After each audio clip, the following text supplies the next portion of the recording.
अस्सलामुअलैकुम, मैं हूँ जहांगीर हसन और आप लोग देख रहे हैं जहांगीर हसन व्लॉग।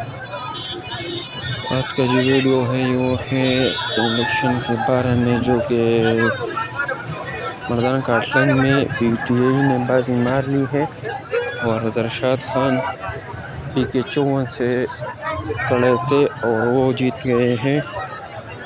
और पीके इन्हें 21 से भी मुजाहिद खान है वो भी जीत गए हैं, लेकिन अरशद खान के लिए बहुत ही बड़ी तादाद में लोग इसके हुजरे के सामने हैं और इंतहाई ही ज़्यादा तादाद में है। और जो इस वक्त आप देख सकते हैं ढोल भी आया है, वो भी बज रहा है और बहुत ही ज़्यादा तादाद में लोग हैं, हज़ारों की तादाद में आप इस वीडियो में देख सकते हैं। बहुत ही ज़्यादा तादाद में लोग हैं और आप भी देख ही सकते हैं, लोग भी बहुत ज़्यादा है और पीटीआई के झंडे भी है, बहुत ही ज़्यादा लोग हैं, रश भी बहुत है।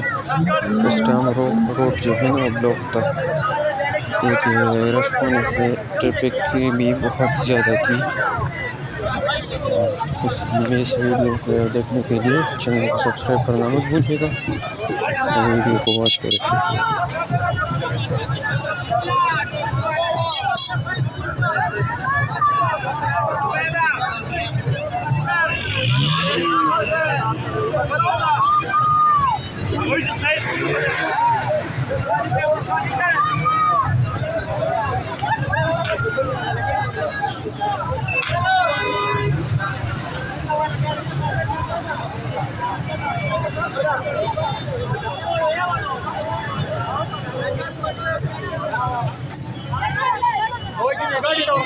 शुक्रिया।